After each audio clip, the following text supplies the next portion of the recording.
Tu makanya bekerja ku ibu-ibu yang meminantu, banyak orang beralih jalan puasa Pak. Ibu yang meminantu jalan puasa, kau tolong minantu anak tu jagai siang. Jagainya siang. Kau nampak juga kamar adik, beko tak peleset je beko ibu. Tak peleset 2 bulan berduri puasa ibu dah gara-gara dulu tu. Sebulan saya payah, aku 2 bulan turut-turut. Batal umur di hari yang ke-59, ulang dari nol balik. Aduh jamaah ambo ibu curhat kamu Ustaz.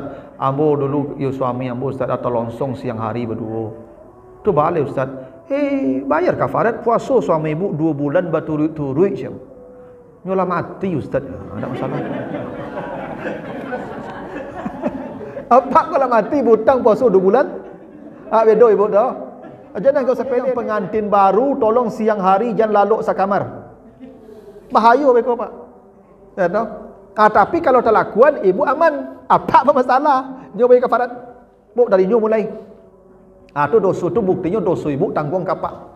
Tu kafarat contohnya tu. Yang wajib berkafarat tu suami. Fidyah suami juga yang wajib tu. Akhir ibu ya, ini 1 menit aja saya cepat. Yang kategori tidak mampu itu adalah pekerja berat. Yang kerja tukang bangunan, yang tukang gali-gali paralon, yang aspal jalan, yang panjat-panjat tiang listrik. Tu jangan suruh puasa ibu kalau ada apa tukang kerja Ramadan, tak apa-apa kasih makan, kasih minum dia siang tu. Hak dia. Bila nyo ke mengkada tu, mengkada nyo kerja itu tiap hari. Ndak Ramadan pun nyo kerja apalagi Ramadan nyo kerja apalagi ndak Ramadan. Ndak kerja ndak makan anaknya kalau istrinya nah.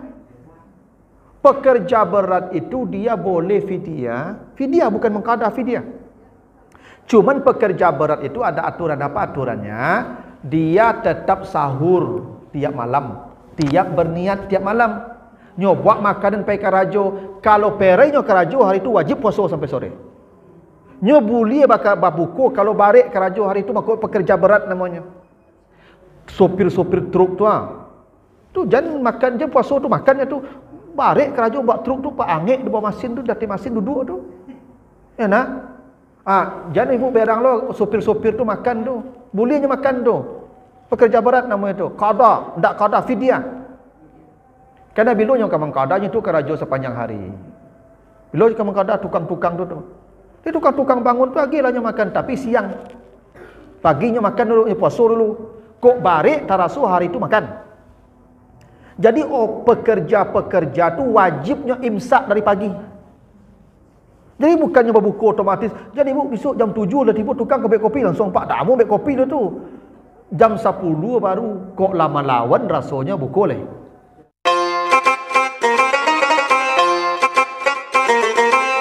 Orang kalau semakin terhormat, itu semakin banyak sambutannya nanti tu.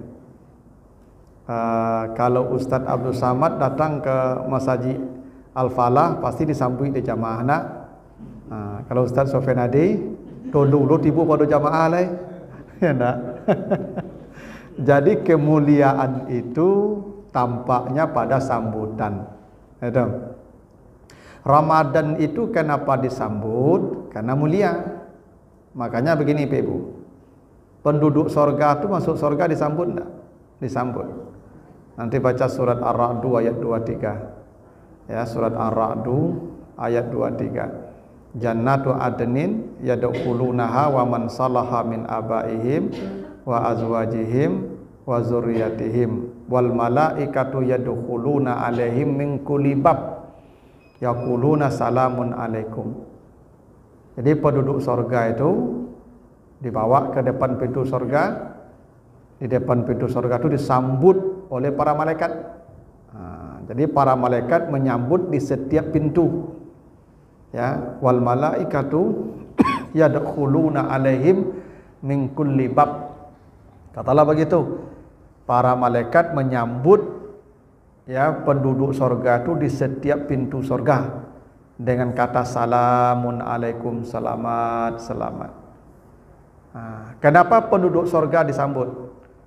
Kata Allah di surah Al-Ma'arij ayat 35. Nanti Bapak Ibu baca surah Al-Ma'arij 35. Ulaika fi jannatin mukramun. Penduduk sorga itu orang-orang yang terhormat. Mukramun namanya. Jadi penduduk surga itu kenapa disambut? Karena mukramun, karena mulia, karena terhormat. Jadi orang mulia, orang terhormat itu datang disambut. Gitu tuh. Ibu ketika baru-baru dulu japak pengantin baru, apakku di mata ibu barago ko. Sehingga disambut lah apakku di muka pintu kalau pulang. Kini lah pensiun tak ada Pak, tak ada sama-sama lah. Tak ada lah. Kalau lah model-model ko tak bersambut lah. Ada lah. Karena harago ko lah turun. Ya tahu. Apa aku nak pernah tak tanya dia? Tak bertanya lah Pak. Karenanya makin turun harago ko, makin kurang penyambutan. Itu makanya penduduk neraka tak disambut. Ya, penduduk neraka disambut.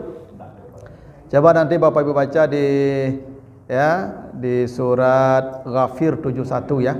Ghafir 71. Izil aghlalu fi a'naqihim wassalasil yushabun. Kata Allah, penduduk neraka itu ke neraka itu dibelenggu lehernya, dirantai kakinya, ditarik dengan wajahnya. Tak ada sambutan.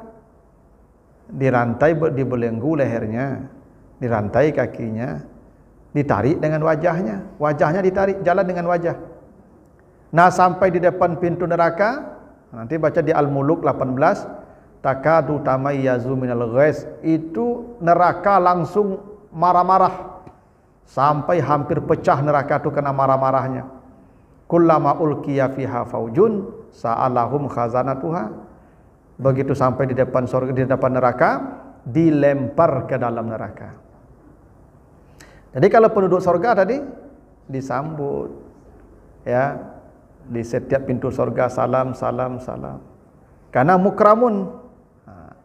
Penduduk neraka tidak ada disambut, dirantai, dibelenggu, ditarik, dilempar, tidak ada sambutan. Karena hina. Jadi Ramadan kenapa kita sambut? Ya karena mulia. Kenapa Ramadan mulia? Begini Bapak Ibu. Dalam Al-Quran ada kaidah ya. Kalau sesuatu itu disebutkan secara spesifik, maka itu tandanya spesial, istimewa. Misal begini. Allah banyak menceritakan wanita dalam Al-Quran. Dalam Al-Quran itu banyak wanita itu. Dari istri Nabi Adam, ya, dari istri Nabi Nuh, Nabi Lut, nanti ada Ratu Saba, macam-macam perempuan dalam Al-Quran ceritanya. Tapi tidak ada satupun nama dalam Al-Quran nama perempuan kecuali hanya nama Maryam. Ya, coba baca nanti di Ali Imran 42. Ya Maryam, innallaha astafaki wa taharaki wastafaki ala nisa'il alamin. Ya Maryam, Allah pilih kamu dari semua wanita yang ada di semesta. Disebut namanya langsung Maryam. Kenapa Maryam disebut namanya secara khusus? Karena Maryam ini wanita istimewa. Makanya kata Nabi, Maryam itu pemimpin seluruh wanita di surga. Karena dia istimewa, maka namanya disebut secara khusus. Padahal cerita perempuan banyak dalam Al-Quran, tapi tidak ada namanya. Yang ada hanya satu-satunya nama Maryam, ini menunjukkan istimewa. Malaikat itu jumlahnya unlimited, tidak terhingga jumlah malaikat itu. Tapi hanya ada dua saja nama malaikat disebut dalam Al-Quran, yaitu Mikail dan Jibril dan Mikail. Coba baca nanti surat Al-Baqarah 98. Ya, Al-Baqarah 98. Man kana aduwan lillahi wa malaikatihi wa rasulihi wa jibrila wa mikala. Ya. Siapa yang menjadi musuh Allah, malaikat-malaikatnya, rasul-rasulnya, dan Jibril dan Mikail. Tadi malaikat kan sudah disebut tuh. Ya. Tapi Allah sebutkan pula sekhusus Jibril, Mikail. Kenapa? Karena dua malaikat ini paling mulia, maka disebut. Makanya Jibril itu ya pemimpinnya para malaikat. Jadi kalau dalam kita ini Jibril dan Mikail itu Itu presiden dan wakil presidennya malaikat. Itu Pak Prabowo dan Pak apa itu? Mas Gibran. Kalau balik nyebutnya ya. Jadi kalau diumpamakan itu Jibril Mikail itu sepaket tuh. Nah, seperti Pak Prabowo dan Mas Gibran atau Pak Gibran ya. Itu kenapa istimewa nih dua malaikat nih. Disebutlah namanya secara khusus Jibril dan Mikail. Dalam Al-Quran ada hari, banyak ya hari deh. Tapi dalam Al-Quran hanya satu hari disebut, hari Jumat. Tuh di surah Al-Jumu'ah ayat yang ke-9. Iza nudiya lis-salati mi yaumil jumu'ah fas'au ila zikrillah. Ada memang disebutkan Sabtu tapi bukan hari itu. Sabtu itu libur artinya. Walaqad alimtumul lazina tadaw minkum fis sabti, bukan yaumi sabti, fis sabti, karena Sabtu itu libur artinya. Orang Yahudi diliburkan Sabtu, libur Sabtu. Tapi yang hari hanya Jumat, yaumil Jum'ah. Kenapa hari Jumat disebutkan pada hari ada banyak? Ini istimewa ini hari. Ini Sayyidul Ayyam namanya. Ya, pemimpinnya semua hari. Nah, itu kenapa hari Jumat disebutkan secara khusus.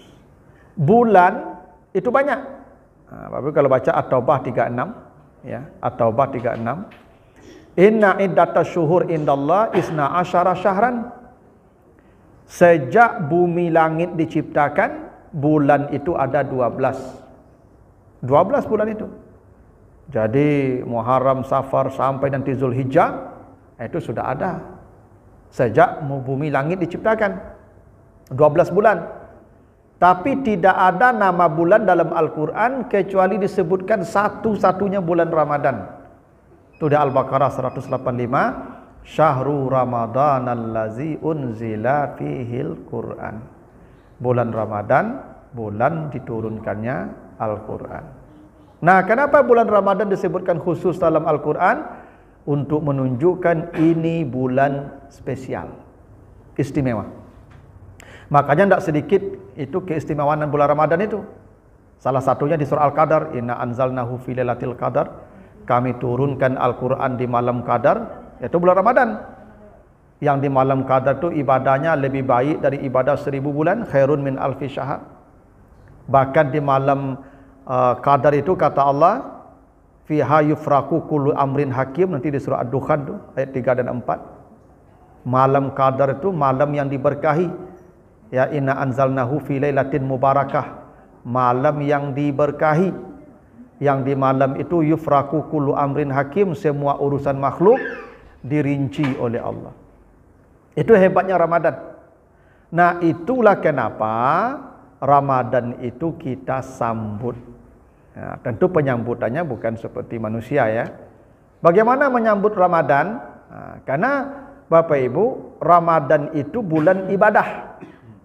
Makanya malam beribadah, siang beribadah. Siang namanya siam, menahan makan dan minum.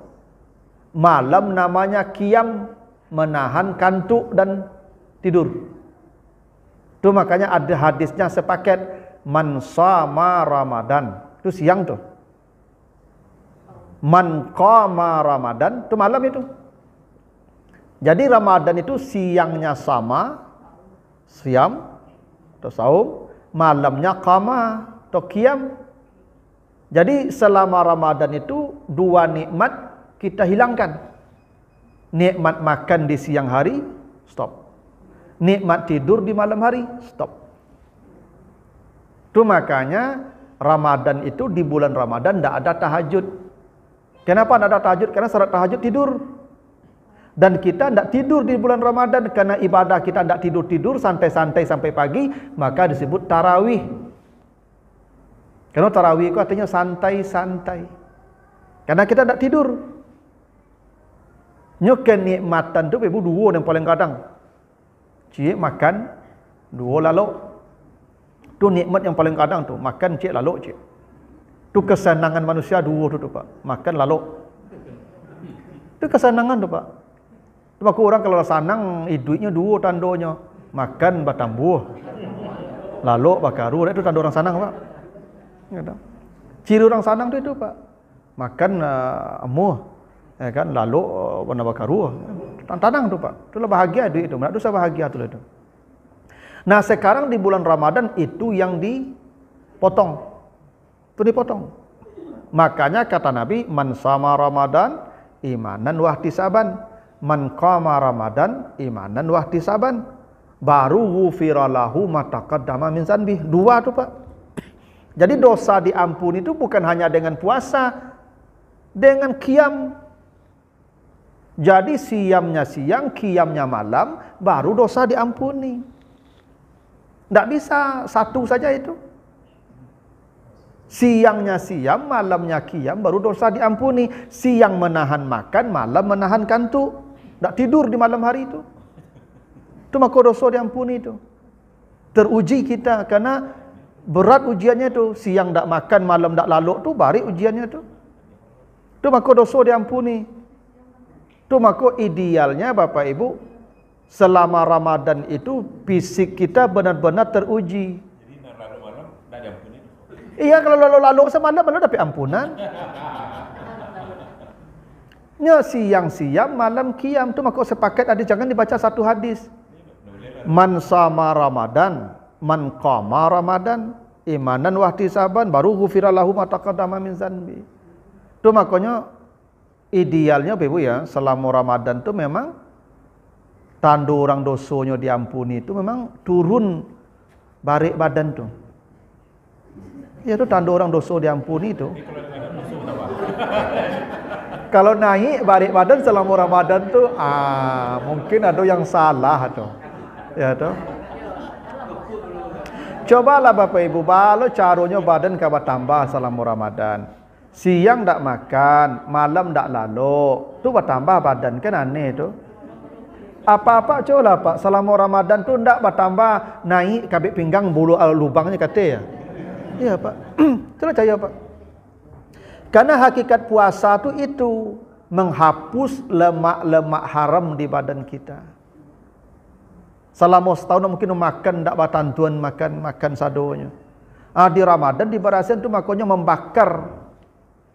Memang begitu harus itu. Nah makanya orang diampuni dosa tu siam, qiyam, tapi punya catatan pula. Bukan hanya sekadar puasa dan ibadah malam, ada syarat imanan wahtisaban. Dengan keimanan dan perhitungan. Nah, perhitungan inilah yang menjadi pokok kita. Apa itu perhitungan? Perhitungan itu artinya ilmu. Karena ibadah jo ilmu kok beda dengan ibadah yang tak jo ilmu, Bapak Ibu. Dan hebatnya begini loh Bapak Ibu. Puasa ini hebatnya ya. Tidak ada ibadah dalam Al-Quran itu yang tuntunannya serinci puasa. Salat perintah saja, salatlah, aqimus salat. Tapi salat itu bagaimana kita kerjakan? Tidak ada tuntunannya. Nabi mengatakan, lihat saya. Sallu kama ra'aitumuni usalli. Kau lihat saya, salatlah seperti kamu lihat. Karena dalam Al-Quran tidak ada tuntunan. Zakat tidak ada tuntunan. Apa hartanya, berapa banyaknya, kapan dikeluarkan, tidak ada. Penerimanya saja. Ada disebutkan di At-Taubah 68 orang. Tapi kalau puasa rinci. Ya, ibadah yang paling rinci itu puasa. Tapi kalau baca Al-Baqarah 183 sampai 187 itu rinci Allah bicara tentang puasa, mulai dari siapa yang wajib, hukumnya, sejarahnya, tujuannya, berapa lamanya, kapan mulainya, kapan berakhirnya, apa uzurnya, apa kewajiban bagi yang uzur, apa amal tambahannya, apa yang boleh di siang hari, di malam hari, sampai batas mana bolehnya, lengkap. Nah, kita akan coba bahas ya ayat-ayat puasa ini ya 183 sampai 187 di surat Al-Baqarah. Nah, ya, dalam rangka persiapan ya, ada pengetahuan yang harus kita miliki, ihtisab namanya, supaya kita perhitungan dalam beribadah. Nah, tapi kita akan mulai dari ayat 184. Karena 183 itu bicara tentang hukum puasa, sejarah puasa dan tujuan puasa, dan itu sudah sering dan banyak dijelaskan di awal-awal Ramadan tuh, 183 itu. Nah, kita akan mulai di 184-nya. A'udzubillahi minasyaitonirrajim. Nah, 183-nya, ya ayyuhallazina amanu kutiba alaikumusiyam kama kutiba alal ladzina min qablikum la'allakum tattaqun. Ini sudah sering dibacakan, dijelaskan. Kata Allah ayyaman ma'dudat. Jadi puasa itu beberapa hari yang berbilang. Ayyaman ma'dudat, beberapa hari yang berbilang, itu artinya sebulan yang bilangannya 29 atau 30. Itu bilangan bulan. Bilangan bulan 29 atau 30. Allah menyebutkan puasa itu hari yang berbilang. Artinya bilangannya tidak boleh berbeda. 29 minimal, 30 paling banyak. Kalau kapan mulai, kapan berakhir, itu boleh berbeda. Boleh berbeda. Karena bisa berbeda, orang mulai puasa, mulai Idul Adha, Idul Fitrinya bisa berbeda, bisa. Karena memang metodenya boleh berbeda. Ada yang pakai hisab, ada yang pakai ru'yah, nanti kita jelaskan. Tapi intinya semua orang pasti puasanya satu Ramadan, ya nak? Pasti itu. Kalau ada orang puasa tidak satu Ramadan, bermasalah tuh. Sepakat puasa satu Ramadan. Semua orang sepakat pula Lebaran satu Syawal, ya kan? Yang berbeda cara menentukan satu Ramadan dan satu Syawal. Yang berbeda cara menentukan satunya. Yang puasa pasti satu Ramadan. Yang Lebaran pasti satu Syawal. Yang kita berbeda selama ini cara menentukan kapan jatuhnya tanggal 1, itu yang berbeda. Dan itu tidak perlu dipersoalkan karena memang metodenya bisa berbeda. Yang penting bilangan harinya harus sama, 29 minimal, 30 maksimal. Kalau dia puasa 28 hari, berarti dia berbuka satu hari di bulan Ramadan. Kalau dia puasa 31 hari, berarti dia puasa di hari haram satu Syawal. Tapi selama 29 30 tidak masalah. Karena prinsipnya ayyaman ma'dudat. Itu ketentuannya itu, Pak. Karena apa? Siapa yang melihat bulan dia wajib puasa. Faman syahida minkumus syahra falyasum. Yang melihat bulan dia wajib puasa. Kalau dia tidak melihat, sempurnakan 30, kata Nabi begitu. Kalau dia percaya orang itu melihat dengan dia percaya dengan penglihatan orang lain, dia wajib puasa.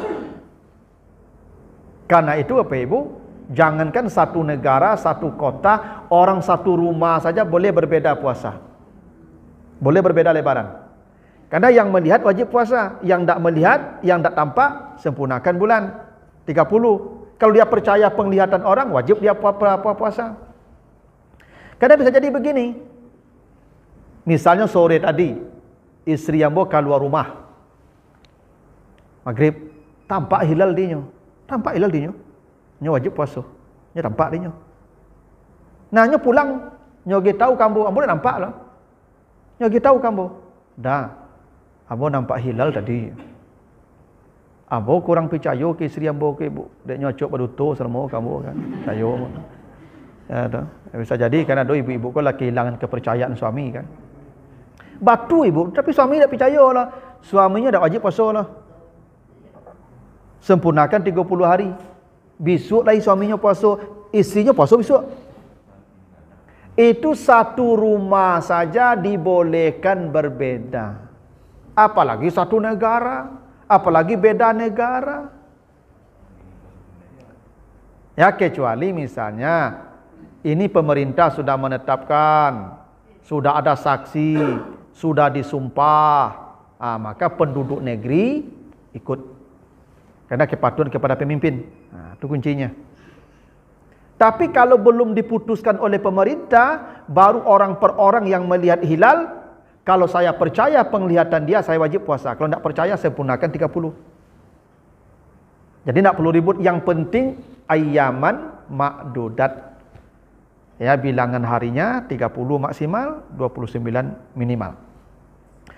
Maka kata Allah, faman kana minkum maridan, siapa di antara kamu yang sakit, aw ala safar, atau dia berjalan, fa iddatun min ayamin ukhar, gantilah di hari yang lain, dia boleh makan dan minum. Jadi ini uzur bagi orang yang sakit dan safar. Orang yang sakit, bagaimanapun sakitnya, apapun jenis penyakitnya, boleh berbuka, karena maridan itu nakirah namanya. Nakirah itu indefinite, tidak jelas. Pokoknya penyakit itu lain yang bernama penyakit, masuk. Ikut Ibu. Kalau saya bilang Alkitab, buku itu. Yang lain tidak, pakai alif lam, Alkitab, itu bukunya. Kalau saya katakan kitabun, tidak ada alif lamnya, semua buku. Yang bernama buku masuk, namanya nakirah. Ya. Allah tidak mengatakan al-marid, maridan. Itu artinya semua penyakit itu menjadi uzur orang boleh makan. Apapun penyakit, lain yang bernama penyakit. Misalnya ibu-ibu siang hari masang jilbab, ya sudah salat zuhur pasang jilbab. Tu kena jarum tangan ibu, aduh, dan makan lah, itu makanlah. Sakit tak? Sakit. Besok ganti. Ganti kau masalah tak perai lah gua, ganti. Atau misalnya apa-apa telantung kepala ke pintu. Aduh sakit dan makan selalai itu. Ya. Boleh. Sakit tak? Oh iya. Tapi ganti. Karena begini Pak, puasa ni ibadah kejujuran. Salat, tahu orang buat salat? Ya tak? Nampak orang buat salat Pak? Mereka ni kau tadi nampak buat salat. Kalau zakat, ada penerimanya. Tahu orang, tak betul? Haji, apa lagi? Sanagari orang bimbau.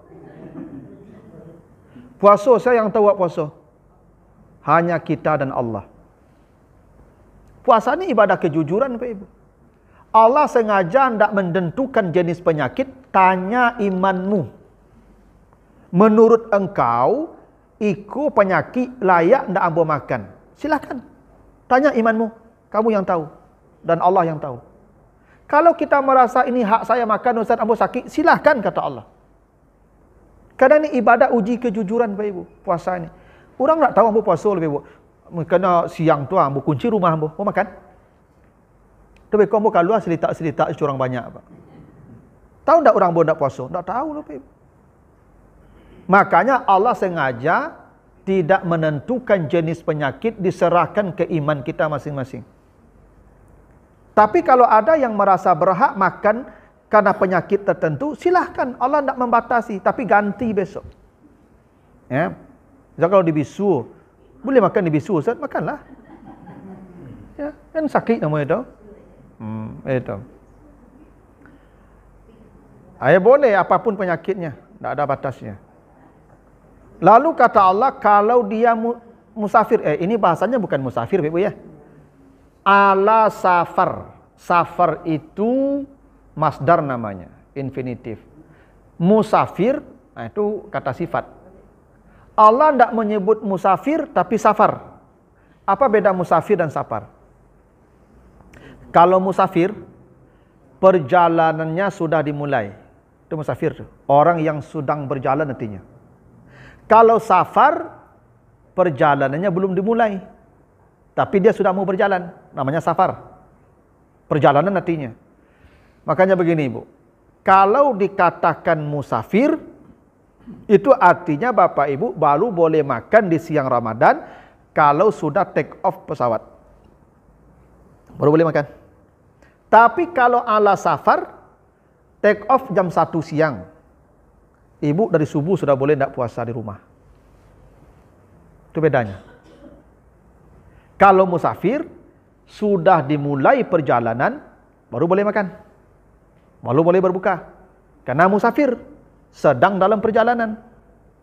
Kalau safar, perjalanannya belum dimulai pun sudah boleh makan. Itu rahmat Allah. Yang penting perjalanan dah pasti, sudah ada tiket, sudah ada jadwal. Kalau tidak jadi, ya qada sajalah, kan qadarullah di luar kemampuan kita. Tapi Bapak Ibu sudah boleh berbuka kalaupun perjalanan belum dimulai. Itu kenapa bahasanya ala safar. Bukan musafir. Kalau marid, marid. Bukan marad, tapi marid. Marid itu kata sifat. Bako sakit, marid kata sifat. Orang baru boleh makan kalau sakitnya sudah terjadi. Yang berencana sakit belum boleh. Yang berencana sakit belum boleh makan. Baka bapak, ikolah raso-raso kadamam mampu. Itu belum boleh makan itu. Kalau raso kadamam belum boleh makan lagi. Rencana baru tu. Ya enggak? Tapi kalau raso apa kabar laman dingin dari pagi tadi, makan lagi. Mati sakit lah terjadi. Itu kenapa sakitnya marid kata sifat. Musafir, enggak musafir. Safar, beda tuh. Orang sakit baru boleh berbuka kalau sakitnya sudah terjadi. Makanya marid kata sifat. Kalau orang musafir, bukan musafir. Safar. Belum mulai perjalanan pun sudah boleh makan. Itu bedanya tuh. Itu kenapa Allah tidak mengatakan faman kana minkum maridan au musafiran. Bukan. Maridan au ala safar. Yang sakit harus terjadi dulu sakit baru makan. Yang safar tidak mesti harus mulai berjalan, belum berjalan pun sudah boleh makan. Yang penting sudah pasti berjalan. Itu rahmat Allah hebatnya tuh. Nah, walaupun di akhir ayat tadi dikatakan kata Allah wa antasumu khairul lakum. Kalau engkau sakit, engkau berjalan tetap berpuasa lebih baik. Ini bedanya dengan salat ibu ya. Ibu kalau salat boleh tak menjamak mengkasar di jalan? Boleh. Boleh tak normal salat? Boleh. Tak berhenti, tak jamak kasar, normal saja. Mana yang lebih baik? Yang dicintai Allah yang menjamak kasar. Itu bedanya salat dengan puasa. Kalau puasa tak, sakit boleh makan? Boleh. Musafir boleh makan? Boleh. Mana yang lebih baik, makan atau puasa? Puasa. Wa antasumu khairun lakum. Kalau engkau sakit, engkau safar tetap berpuasa, itu lebih baik. Kenapa? Karena puasa itu uji fisik, pengampunan dosa lewat ujian fisik. Orang sakit, barik berpuasa, makin barik puasa, makin banyak dosa diampuni. Orang musafir, barik puasa, makin barik puasa, makin banyak dosa diampuni. Itu makanya orang sakit dan safar, kalau mau berpuasa, khairul lakum, lebih baik. Itu tuh. Tapi boleh orang sakit dan orang yang safar makan minum nanti diganti. Nah, penggantiannya pakai fa'iddah. Fa'iddatun min ayamin ukhar. Maka gantilah di hari yang lain. Pakai fa ya. Fa itu maknanya takkib. Beda dengan summa. Makanya kalau puasa Syawal nanti baca hadis tentang puasa Syawal. Man shoma Ramadan, siapa yang puasa Ramadan summa atba'a sittan min Syawal, kemudian dia tambah 6 hari di bulan Syawal, kasiyamid dahri, sama puasa setahun. Tapi menambah 6 hari di bulan Syawal itu summa, bukan fa. Summa atba'a sittan min Syawal. Kenapa pakai summa? Karena puasa Syawal itu santai-santai. Ibu hari raya udah jangan puasa dulu. Puasa Syawal nanti di ujung Syawal saja. Atau ambil 2 hari per minggu saja. Karena puasa Syawal itu santai-santai. Karena hari raya, silaturahim, makan minum sama-sama. Gitu tuh. Dan ibu hari kedua langsung puasa enggak, summa, santai. Nanti. Tapi kalau mengqada puasa Ramadan yang berbuka karena sakit atau safar, fa'iddah bukan summa. Apa maknanya? Segera secepat mungkin. Bahkan di bulan Syawal itu dulu kan mengqada dari puasa Syawal. Bakok itu. Ibu kalau tidak puasa Syawal mati tidak masalah. Tapi kalau lu mengqada mati bermasalah. Berhutang. Iyalah. Itu makanya dahulukan mengqada daripada puasa Syawal kalau waktu masih panjang. Misalnya ibu mungkin ada yang haid, ada yang sakit, ada yang safar dulu, puasa mungkin bolong 3 hari, maka di bulan Syawal tu ganti. Sebelum puasa sunat Syawal. Kenapa? Karena kewajiban. Allah pakai guna fa'iddatun, segera secepat mungkin. Ibu tak puasa Syawal tak masalah loh. Kalau tak mengqada mati bermasalah, berhutang. Itu puasa Ramadan tu. Makanya ibu, ya dalam mazhab Syafi'i itu ada denda tu. Kalau ada orang mengqada puasa Ramadan, datang Ramadan cik lalu nyo qada kena dandol itu. Karena mengqada Ramadan tu tak boleh lambat, makanya pakai fa'iddatun, takkib namanya, sesegera mungkin. Kadang ibu-ibu kau tunggu-tunggu, tumpuk-tumpuk, kadang lupa hutang kau. Ya tentu jumlahnya banyak lah, bermasalah ibu tu. Tu makanya setelah Ramadan selesai langsung dibayar. Kalau lapang waktu di Syawal, dulukan daripada sunat Syawal. Itu kenapa digunakan fa'iddatun. Lalu kata Allah, wa 'alal ladzina yutiqunahu fidyatun ta'amu miskin. Siapa yang tidak mampu, maka bayarlah fidyah, memberi makanan kepada satu orang miskin setiap hari puasa. Ini Allah mengatakan yang tidak mampu, tapi bahasanya mampu. Kenapa? Karena tidaknya tidak ada. Harusnya ayat ini bunyinya wa 'alal ladzina la yutiquna.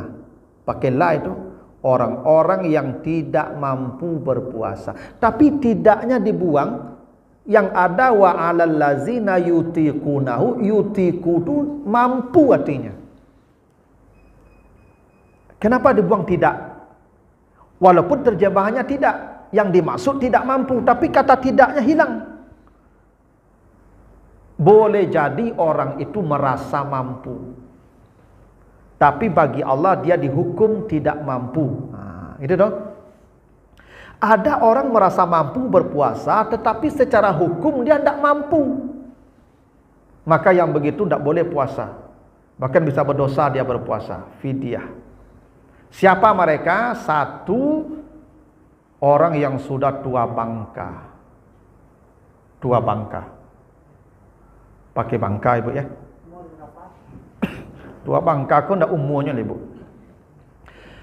Nabi Zakaria berkata, inni wahanal azmu minni. Orang tua bangka tu saraf-sarafnya lah lama ibu. Kalau duduk mau diambil tu kapaloin lah takut. Kalau ada apa-apa lah mau deko saya kapaloi ibu. Kau tando lah bangka, bangka. Iya, kalau lah nak tagak kapalo lah itu. Itulah bangka tu. Lah lama saraf nama itu. Lama saraf tu.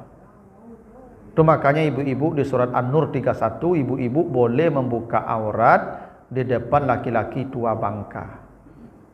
Iya. Jadi kau nampak apa-apa lah takulai saya kapalo. Tu ibu buka jilbab lah, nak apa lah. Buka lah jilbab, nak apa. Buka aurat tak apa-apa. Tak masalah Ustaz, tak. Kerana kapalo nak tagak ni. Tak ngefek, tak ngefek. Tapi kok ibu buka jilbab ibu tu je tagak langsung kepala. Tu dak bangka lah tu ibu. Tu mangka nama tu pak. Nyo tua aku ada yang bangka, ada yang mangka. Yang mangka aku kareh kok pak.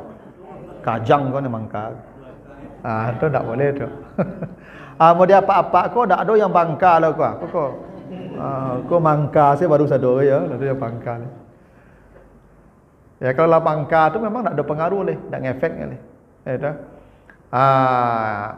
Kalau lah tua bangka, ya mana landa ada sarafnya kuat. Dia suruh puasa oleh mati, walaupun dia masih mampu puasa kecilnya.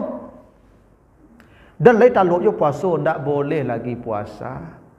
Karena kaidahnya wala tulqu bi aidikum ila tahlukah. Jangan engkau membinasakan dirimu. Karena Allah sudah menghukum dia tidak mampu lagi. Karena dia sudah kategori la yutiquna. Tapi dibuang lanya walaupun dia merasa mampu. Menurut Allah tidak mampu. Yang tua bangka ini bayar fidyah saja. 1 hari puasa bayar 1 mud makanan. 1 mud makan itu sekitar 1 liter beras. Siapa yang membayar? Kalau yang melahirkan Ustaz kan banyak tuh. Kan boleh bayar fidyah. Ya, itu satu baru. Yang kategori tidak mampu itu tua bangka. Ada beberapa. Nah, yang tua bangka ini fidyah. Siapa yang bayar? Anak laki-lakinya. Saya, bapak saya, ibu saya kalau udah tua bangka, saya yang bayarkan fidyah beliau. Tidak dibayarkan, saya yang berdosa. Tidak, beliau yang berdosa, saya berdosa. Karena orang tua itu tanggungan anak laki-lakinya. Ya, nah, itu. Ya, karena anak laki-laki ini milik ayah. Ibu, tidak ada kewajiban ke ayah ibunya. Tidak ada. Jadi ibu bayar fidyah orang kaya ibu. Kalau mau, alhamdulillah. Tapi kewajiban tidak pada ibu, pada kami. Karena kami harta ayah kami. Anak laki-laki itu harta ayah ibunya sampai mati. Kalau ibu, harta ayah ibu sampai menikah. Setelah menikah, ibu harta kami. Itu kaidahnya. Itu maka ada sahabat mengadu, ya Rasulullah, saya, ayah saya kalau datang ke rumah saya, itu harta saya diambilnya saja sesuka hati. Tidak pernah minta izin ke saya. Kata Nabi, anta wa maluka li abika. Engkau dan seluruh hartamu milik ayahmu. Jadi kalau ada mintu ibu ke rumah, nyu ambil TV, nyu ambil kulkas, untuk selebuk leh. Ini yang salah. Memang haratonya yang biar tu baca leh. Ya. Tak bisa dak ramu leh punya haratonya. Haratonya. Jadi kalau mintu ibu ke rumah ibu tu nyu ambil harato rumah tu, itu haratonya tu ibu. Dak boleh apa dia salah leh. Yo car tu baalai Ustaz, yo caronyo sabalunyo tibo suruhan lah dulu. Kalau ibu kan apa perangai mintu tu tiap kamari nyambik saya suruhan lah gitu. Tapi yang wajib anak laki-laki itu kalau dia sudah tua bangka. Yang kedua, sakit permanen. Ya, la yurja bur'uhu, begitu bahasa, yang tidak lagi diharap sehat. Kata dokter, Pak, aku menunggu hari selekoi, ya. Tak lama lah je nunggu hari selekoi. Yang begitu jangan suruh puasa oleh mati begitu.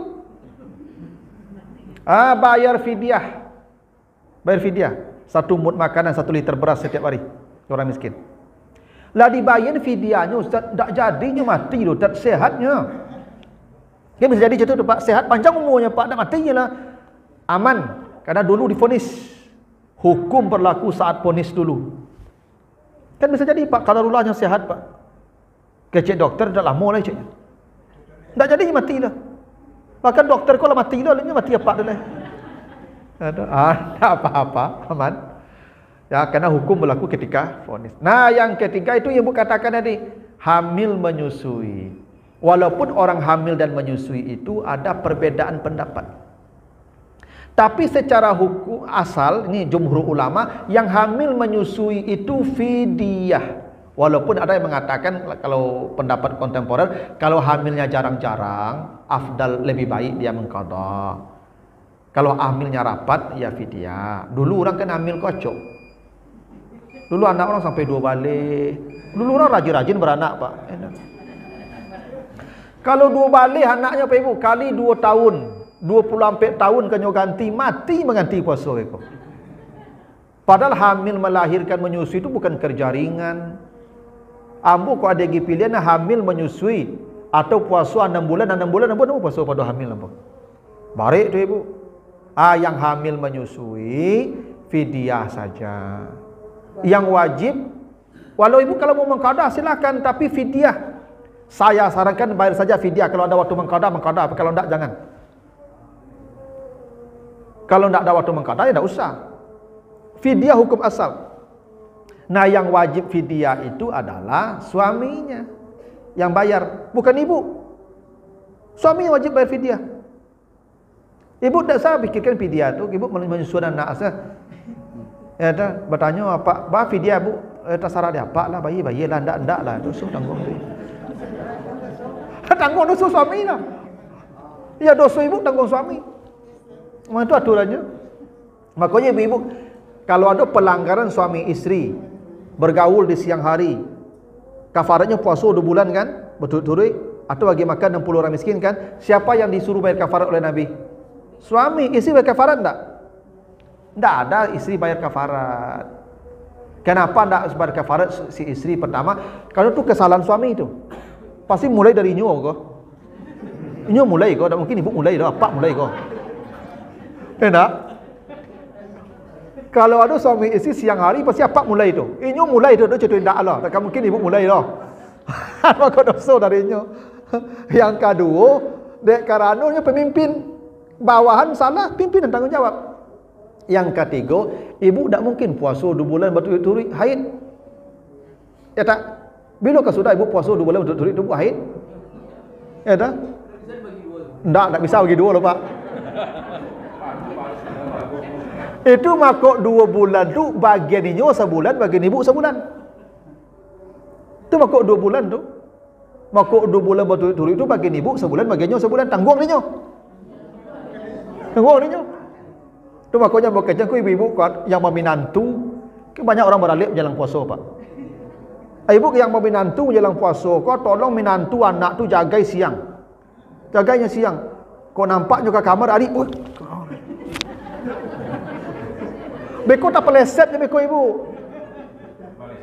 Tak peleset 2 bulan berturut-turut puasa ibu dah gara-gara dulu tu.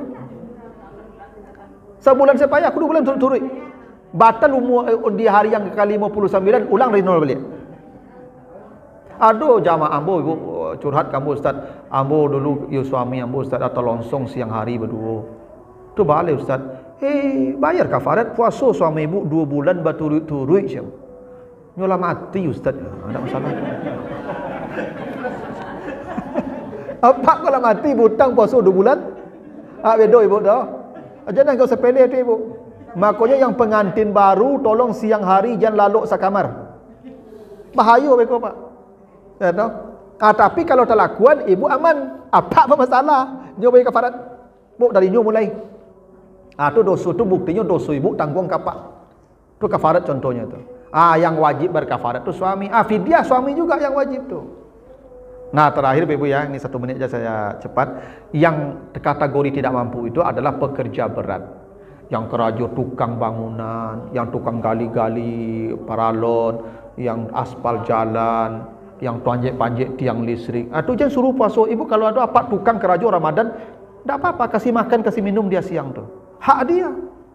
Bila nyo ke mengkada tu, mengkada nyo kerja itu tiap hari. Ndak Ramadan punya kerja apalagi Ramadan nyo kerja apalagi ndak Ramadan. Ndak kerja ndak makan anaknya kalau istrinya lah. Pekerja berat itu dia boleh fidyah. Fidyah bukan mengkada, fidyah. Cuman pekerja berat itu ada aturan apa aturannya? Dia tetap sahur tiap malam, tiap berniat tiap malam. Nyo buat makanan pai karajo. Kalau perai nyo karajo hari itu wajib puasa sampai sore. Nyo boleh bakal babuko kalau barek karajo hari itu makuk pekerja berat namanya. Sopir-sopir truk tu tu jangan makan je puasa tu makannya tu barek kerajo buat truk tu pak angek di bawah mesin tu, jati mesin duduk tu. Ya nak? Jangan ibu berang lo sopir-sopir tu makan tu. Bolehnya makan tu. Pekerja berat namanya tu. Qada, ndak qada fidyah. Karena bila yang kamu qadanya tu kerajo sepanjang hari. Bila kamu qada tukang-tukang tu. Dia tukang-tukang bangun tu agilah makan tapi siang.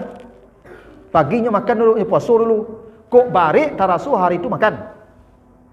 Jadi pekerja-pekerja tu wajibnya imsak dari pagi. Jadi bukannya berbuka otomatis. Jadi ibu besok jam 7 dah tiba tukang ke beg kopi langsung Pak dah mau beg kopi dah tu. Jam 10 baru kok lama lawan rasanya buka leh. Itu aturan untuk pekerja berat. Jadi pekerja berat bukan dari pagi dia boleh berbuka, imsak dari subuh. Kok barek di hari itu karajo berbuka. Kalau libur hari itu puasa. Tu kaedahnya tu. Dia fidyah saja, tidak mengqada. Nah, itu sampai di seluruh ibu ya, sampai fidyah ya. Ini ayatnya banyak lagi ni. Tak mungkin selesai sampai terakhir pertemuan. Ya. Nah, begitu dulu Bapak, Ibu-ibu. Ada pertanyaan Ibu? Pak, mengenai orang yang menyusui balita. Sudah dibayar fidyahnya. Ada wajib dibayar puasa. Iya, itu pendapat Syafi'i begitu. Kalau perempuan itu berbuka karena takut anaknya takut dia bermasalah, dia berbuka fidyah dan qada. Kalau dia berbuka takut dirinya, fidyah. Ya, tapi saya lebih cenderung memilih pendapat fidyah saja, karena hukum asalnya fidyah. Karena gini ibu berpuasa apa tujuannya? Pengampunan dosa kan? Ibu hamil melahirkan itu dosa ibu diampuni semua. Ibu mati syahid ke surga langsung. Cuma kok parang melahirkan hamil sama bahasanya. Di surat Al-Ahqaf 15 itu orang yang hamil itu kurhan. Berperang di Al-Baqarah 216, kutiba alaikumul qital wa huwa kurhun. Makanya hamil melahirkan, berperang nilainya sama. Orang berperang mati masuk surga, orang hamil mati masuk surga. Melahirkan mati masuk surga. Orang berperang tak mati pulang diampuni semua dosanya. Orang yang hamil melahirkan menyusui tak mati diampuni semua dosanya. Itu hebatnya hamil melahirkan tu. Cuma aku ibu-ibu acuk-acuk lah hamil. Ya kan? Ya dulu lah, kalau kini ya. Begitulah dulu Bapak Ibu-ibu ya. Mudah-mudahan ada manfaatnya. Nanti kita sambung. Ya, lebih kurang mohon maaf. Subhanakallahumma wa bihamdika asyhadu an la ilaha illa anta astaghfiruka wa atubu ilaika. Wassalamualaikum warahmatullahi wabarakatuh.